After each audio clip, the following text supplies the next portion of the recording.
Assalamualaikum warahmatullahi wabarakatuh. Nama saya Anissa Adimatus Hadiah dari kelas 11 IPA 4 nomor absen 3. Nomor absen 3, saya akan menelaah dan menafsirkan surat An-Nisa ayat 59.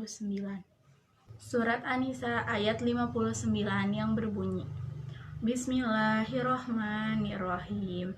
Ya ayyuhallazina amanu atiulaiha wa atiur rasula wa ulil amri minkum fa in tanazatum fi syai'in faruduhu ilaihi wa rusulihi in kuntum tu'minuna billahi wal yaumil akhir. Zalika khairu wa ahsanu ta'wil. Yang artinya, hai orang-orang yang beriman, taatilah Allah dan taatilah Rasul-Nya. Ulil amri di antara kamu, kemudian jika kamu berlainan pendapat tentang sesuatu, maka kembalikanlah ia kepada Allah atau Al-Quran dan Rasul atau sunnahnya. Jika kamu benar-benar beriman kepada Allah dan hari kemudian, yang demikian itu lebih utama bagimu dan lebih baik akibatnya.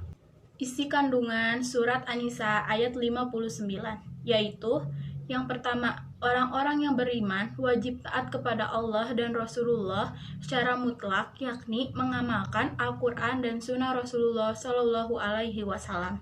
Yang kedua, wajib taat kepada ulil amri selama tidak bertentangan dengan Al-Quran dan Sunnah Rasulullah atau untuk bermaksiat kepada Allah, maka tidak ada kewajiban taat kepadanya.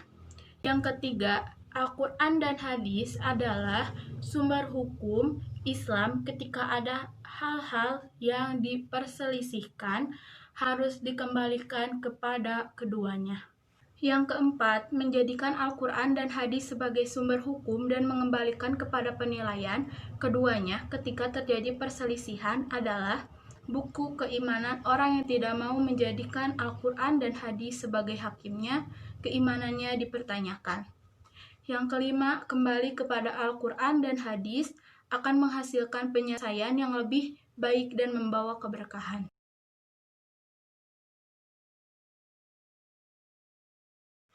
Asbabun nuzul surat An-Nisa ayat 59, yaitu Ibnu Katsir dalam tafsirnya menyebutkan perkataan Ibnu Abbas bahwa asbabun nuzul surat An-Nisa ayat 59 ini berkenaan dengan Abdullah bin Hudzafah bin Khas ketika ia diutus oleh Rasulullah Shallallahu Alaihi Wasallam untuk memimpin suatu pasukan khusus. Abdullah memerintahkan kepada pasukannya mengumpulkan kayu bakar dan membakarnya saat api sudah menyala. Ia menyuruh pasukannya untuk memasuki api itu. Lalu salah satu pasukannya menjawab, sesungguhnya jalan keluar dari api itu hanya Rasulullah. Jangan bergesa-gesa sebelum menemui Rasulullah. Jika Rasulullah memerintahkan kepada kalian untuk masuk api itu, maka masukilah. Kemudian mereka menghadap Rasulullah dan menceritakan hal itu. Rasulullah melarang memasuki api itu dan menegaskan bahwa ketaatan hanya dalam kebaikan. Ibnu Hajar Al-Asqalani menjelaskan surat An-Nisa ayat 59 turun berkenaan hal ini, menjelaskan bahwa jika ada perbedaan maka harus dikembalikan kepada Allah, Al-Quran dan Rasul-Nya hadis.